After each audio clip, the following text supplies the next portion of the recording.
and help reduce their housing instability. Thank you so much. Thank you. Okay, Donna's next. Thank you very much. Appreciate it.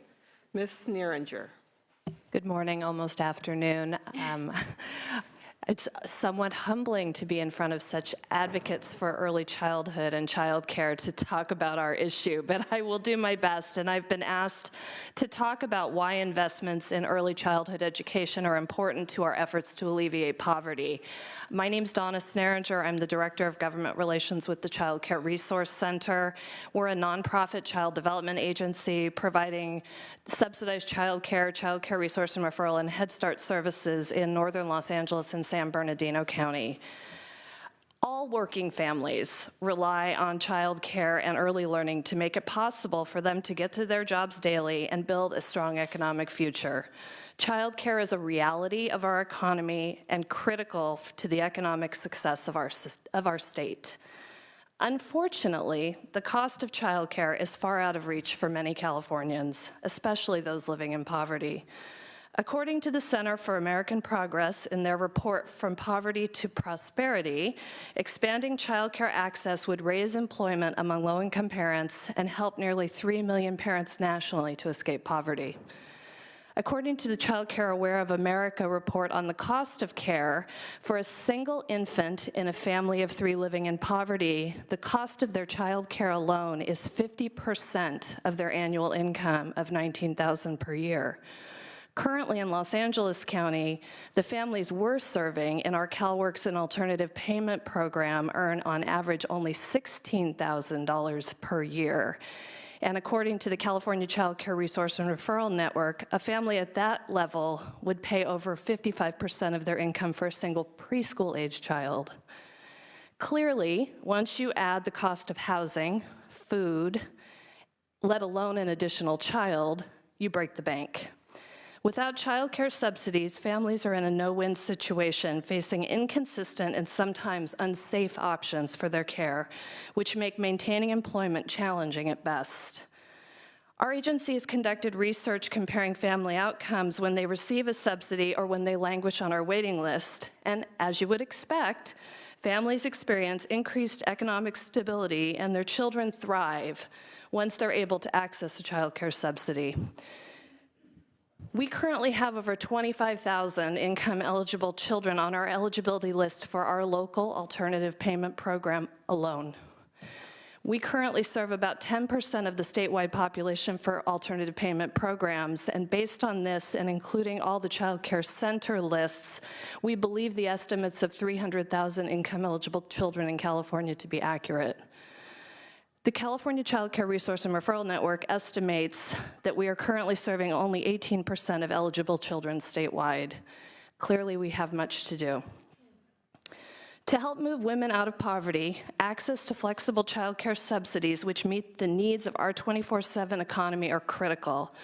We believe that changes in access requirements to Stage 3 child care for CalWORKs to broaden eligibility for former CalWORKs recipients and investments in the California Alternative Payment Program will open doors for families, helping them to move out of poverty and towards self-sufficiency. Then there's the other side of the child care coin. As we heard earlier, many of the child care workforce are also women living in poverty or nearly at poverty. So the California child care reimbursement rates for child care providers have fallen very far behind in the past decade. We have really created a system where poor families are relying on poor working women for the most part to care for their children. Reimbursement rates for childcare are directly tied to the wages of the workforce, and this is true in all types of care: center-based care, licensed family child care, and family friend and neighbor care, which the state calls license exempt. In the CalWORKs and alternative payment programs that my agency administers, California is currently paying at the 10.11% deficit factor of the 2009 survey. What is that? It's hard to say, but I get a lot of practice. This was after a modest budget increase last year. Unfortunately, this increase left many of our providers out completely. Ms. Sneeringer, really, I wasn't being facetious. Help us understand what that is, the deficit factor. So in our budget discussions last year, we were able to provide a modest increase to childcare providers of about $19.1 million. To reach that amount, they moved to the 2009 Regional Market Rate Survey and subtracted 10.11% off the top. So we went to an almost 8-year-old survey and then took 10% off of, yeah. Is that your budget? Is there any explanation for why they took an old survey and then knocked off 10%? It was the dollar investment available, is my understanding. Well, we agreed to the old survey. Correct. We didn't agree to a 10% whack off the top of the old survey. Correct. Because what's so disingenuous about that, the deficit factor, I never can remember that term because it's just so stupid. So what's so disingenuous about the deficit factor thing, Senator Jackson, is if they weren't going to fund it, then just go to a lower reimbursement of the 09 or go to an older survey. But that was a way of, I think, fooling us, those of us who voted on that budget agreement, by creating this deficit factor thing. Had that ever been done before? Not to my knowledge. So we made up deficit factor, made up an amount to cut. Not we. Yes. Okay, well, So it's really disingenuous. information to Right. have. As we go forward. Right. So unfortunately, the way this was applied, this increase left many providers out completely. The licensed family child care providers and licensed exempt providers, especially in the state, were left out. And by taking a % reduction off of the survey, if you were not in a high-cost county, your increases were often zero. So after all of that, we are still a decade behind and paying wages to childcare providers, which maybe keep them right above the poverty line, depending on their family circumstances. Licensed exempt providers, the family, friends, and neighbors who many people rely on, particularly for that 24/7 rotating shift care, are particularly hard hit by low rates. During the Great Recession, in addition to rates being held flat for a decade, these providers faced a 30% reduction. It's important to note that for low-income families, this is the only care that can often meet their needs. These providers are often looked down upon because they're not part of the formal early learning system, but they're critical for families and a valid part of the continuum of care. I've spoken in other hearings about the fact that most, if not all parents, including myself, have relied upon this type of care and chosen it because of its flexibility and individual attention given to our children. California's reimbursement rate system pays a poverty wage to these caregivers. Some examples of these poverty wage include 2 providers we pay for at the Child Care Resource Center. One is a full-time care provider. She does full-time work, so more than 35 hours per week, caring for a school-aged child. And we pay her a monthly wage of $385.95 for 150 hours of work. That breaks down to $2.57 per hour. Another example is a family friend and neighbor provider who cares for a preschool-aged child. Who got an even worse deficit factor. Keep going. Keep going, okay. Because the care average is less than 35 hours per week, we're required by the California Department of Education to pay an hourly rate. In this case, $2.43 per hour. In the month of March, we paid her $234.96 for 96 hours of care, which is darn close to full-time, but because it's less than 35 hours a week, we have to pay an hourly rate.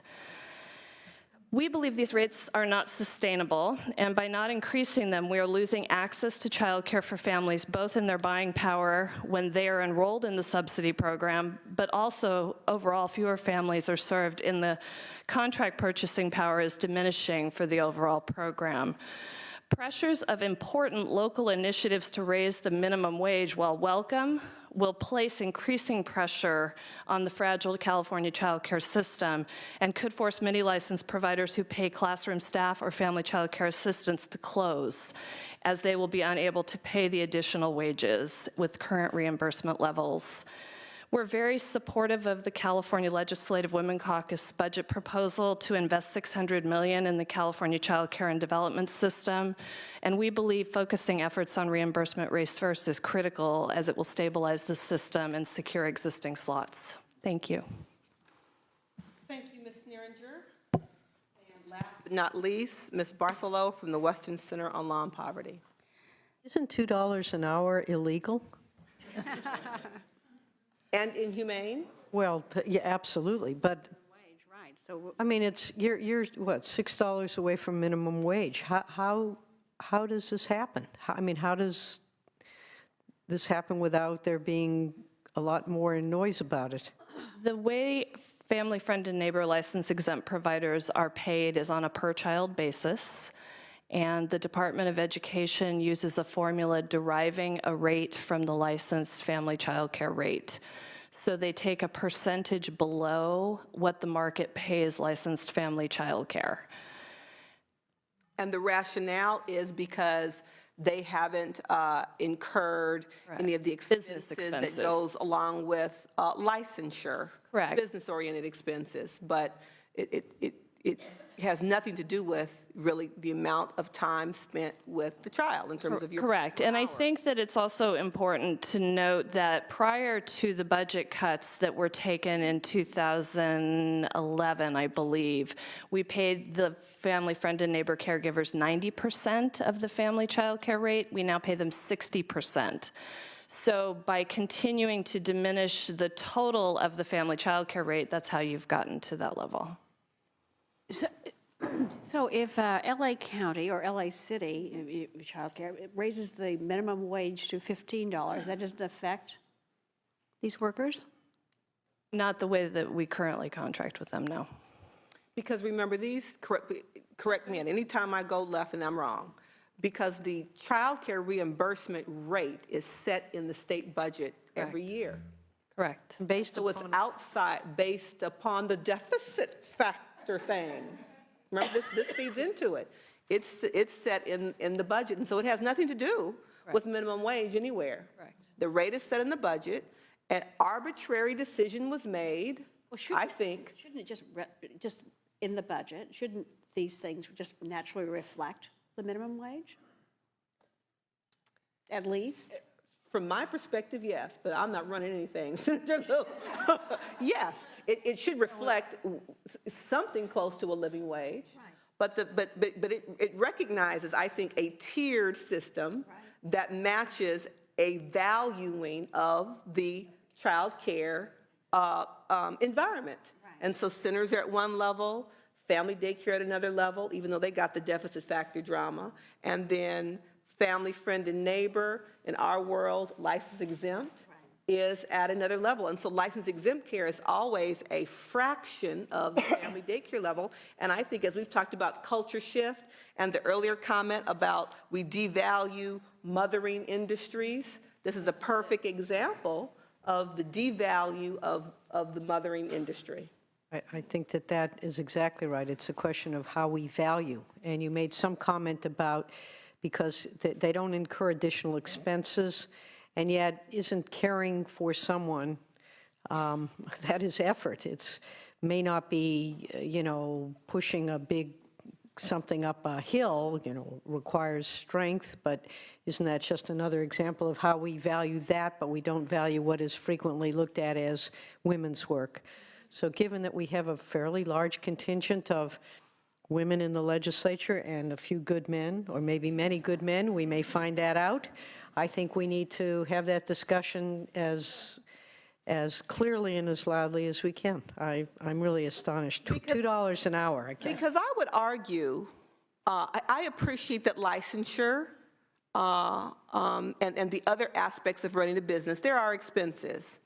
But I would really call into question, if we look at what those costs truly are, if it's justified against the percentage off the family daycare rate the exempt rate is. It just can't be. I just don't believe it is. I don't believe it is.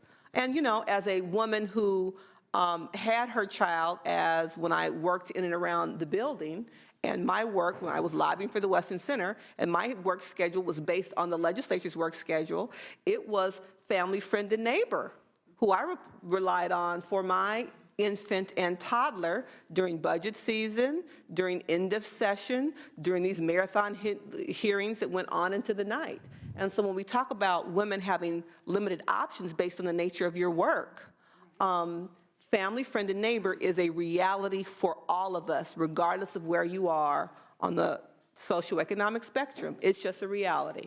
When I used to have to come and lobby before Assembly Budget Sub 3 on Sundays, because that's when Gil Cedillo held his Sub 3 hearings, my licensed childcare was not open.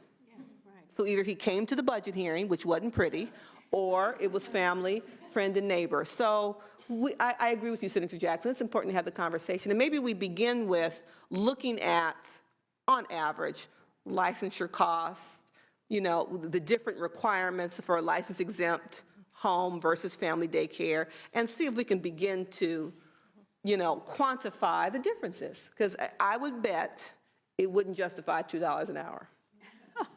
I would bet. Would be great is if we could have all those decision makers have to do a week of childcare. I think they would realize this is hard work.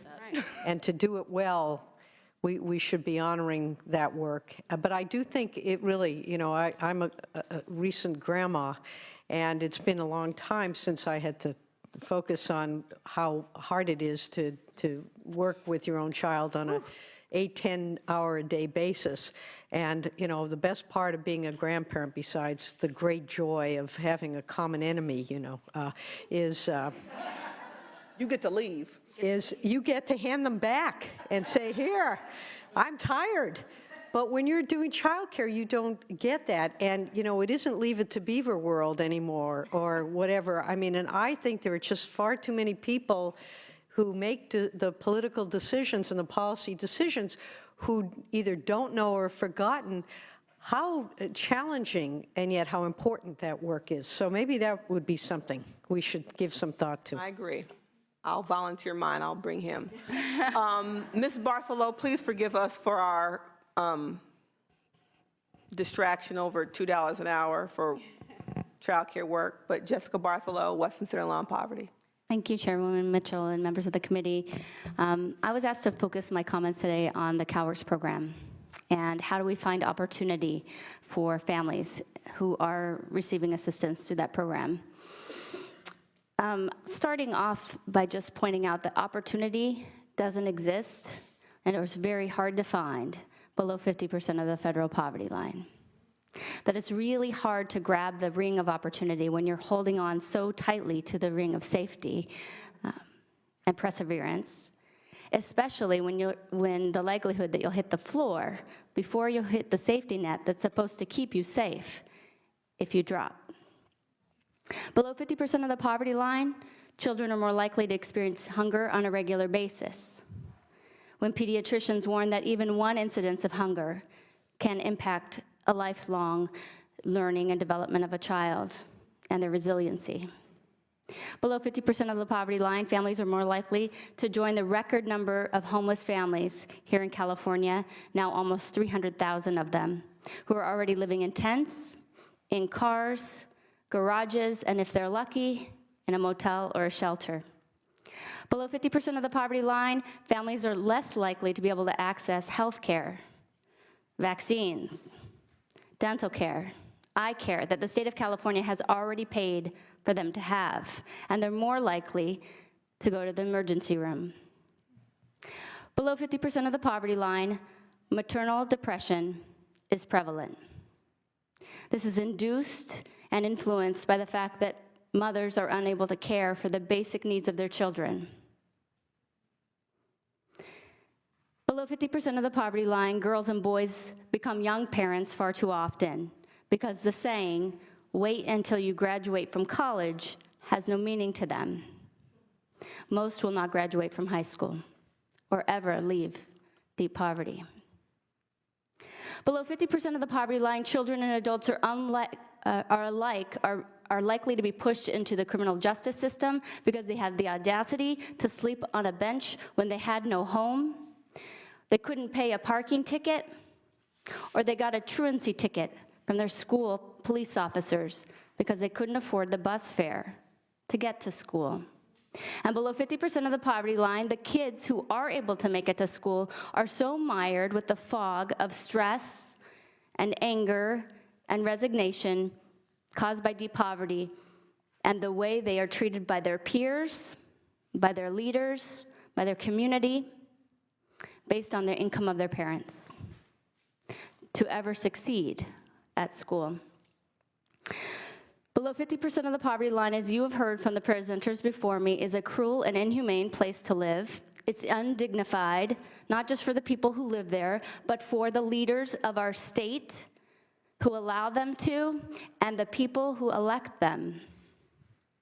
So today, I appreciate the opportunity as somebody who has been poor as a child and as a young woman, and also who has studied poverty and deep poverty as a practitioner, an organizer, and now as an advocate.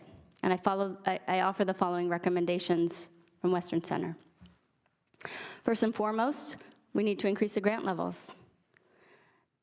As you heard before by the Budget Center, in 1989, pre-welfare reform, the budget for AFDC allowed families to live at 80% of the federal poverty line. 80% of the federal poverty line. Today, even with the 5% increase that families received April 1st, the maximum grant level for a family of 3 is 42.5% of the federal poverty line. In the state of California, where we have the highest vacancy, the lowest vacancy rates in our rental market, and some of the highest costs of living in the country.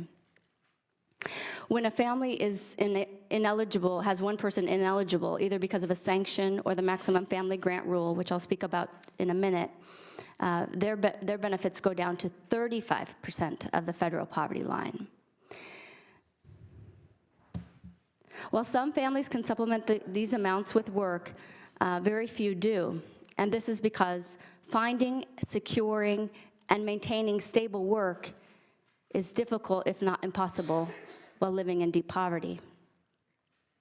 Most families struggle just to have the money for rent, toiletries, clothing, travel, and utilities. So Western Center is requesting that we increase the grant levels to above 50% of the federal poverty line, but that we don't stop there. That should be a minimum benefit level that we never breach again. Our second request is that we continue and expand the Housing Support Program, HSP. This is a program that was established last year with a $20 million investment from the legislature and the governor, and is now active in 20 counties. It's estimating to serve about 3,000 families or 6,400 kids to get them out of their tents, out of their cars, and into shelter. This is a good start, but 43 counties asked for a total of $53 million that they could spend. So we're already under supporting the program. We're joining our partners at Housing California and CWDA to ask for an additional amount to augment and expand the program to $50 million. Our third request is that we support work as an option. A lot of times we'll hear legislators or leaders federally or in the state reference incentivization of work, incentivizing work. And I posit that people who are living below 50% of the poverty line, I've never met anybody living there with a child who isn't desperate to find a job to help them leave that situation. We don't need necessarily an incentivization for work. What we need to do is support people to get there and to stay there. And how do we do that? We repeal meaningless 24-month clock, which puts a limit on how much assistance we can provide in education, vocational training, and support to help a family get and retain work, but doesn't put a limit on how long they're poor. We raised the earned income disregard so it reflects the costs of living that have increased since 1998 when it was established and remains at that same level of $225 a month. We continue to support and improve the subsidized jobs that are available to families in the CalWORKs program. And as you'll hear later in the last panel of today's hearing, we should raise the wage so that when a family does secure work, if they do have the minimum wage that they earn, that they're not still in poverty. Finally, our last recommendation, because it is our priority, not because it's last, and that's to repeal the maximum family grant rule, also referred to as a child exclusion law. This law was passed 20 years ago on the floor of the Senate and the Assembly on July 4th during heated negotiations in the budget. What this law does, the maximum family grant law, is it denies basic needs assistance, $128, to babies based on how they were conceived and how their family, how low income their family was when they were born, if they were receiving aid. This policy is based on a racist and classist stereotype of a welfare recipient that's so conniving that she would go out, have relations, be pregnant for 9 months, and give birth to a child for $128 a month, but not so intelligent that she wouldn't realize that $128 a month doesn't even pay for the basic necessities such as diapers and wipes. The MFG rule barely passed off the legislative floor that year, and today is being opposed by a broad spectrum of legislators and community members that is bipartisan and diverse, ranging from the reproductive justice community to the Catholic community. Since the passage of the MFG rule, grant levels have dropped, as I said before, from 80% of the poverty line to 40%. And lifetime limits have been enacted, now with only 48 months of lifetime eligibility for an adult in the program. Senator Jackson, you asked earlier today's hearing to have information about how each of these policies might impact the poverty level. Repealing the maximum family grant is estimated to reduce poverty by 13% and deep poverty by 7%. Is that vice versa? Sorry, it's right here, approximately 13% in poverty. So removing this policy would have a significant impact on children living in deep poverty and poverty overall. Finally, there's no evidence that the MFG rule, as it was expected, reduces the prevalence of pregnancy rates or birth rates among low-income CalWORKs recipients. Instead, it proves to only increase the number of kids who are living in poverty and deep poverty, and require their parents to disclose private reproductive information to their economic case counselors. The MFG rule reduces school readiness and life chances by increasing deep poverty. And in fact, a report published by the Office of Attorney General cited one of the most significant contributors to truancy is poverty and deep poverty. And research has shown that boosting TANF benefits by $1,000, roughly the amount that would be restored to families with an MFG-sanctioned child, can annually boost educational achievement by 5 to 6%. California is one of the few states that have a maximum family grant rule or a child exclusion law, with only 16 states currently having them. And though ALEC has promoted this policy in their model welfare policy section of their guidebook, some legislators and some legislatures have recently introduced the policy. It has not been passed, and this is because it is seen as a violation of people's private, reproductive, and religious decisions. Even in a very Republican Pennsylvania Health House, this was the latest place where this proposal was opposed and did not come back this year.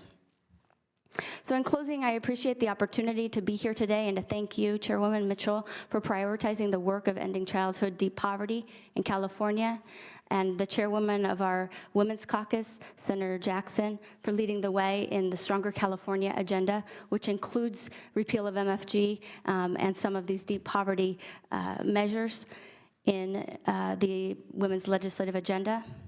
And to both of you, Senator McGuire and Senator Liu, Chairman of our Human Services and former Chairwoman of our Human Services Committee, you're all champions to all of us, and we appreciate you very much. Thank you.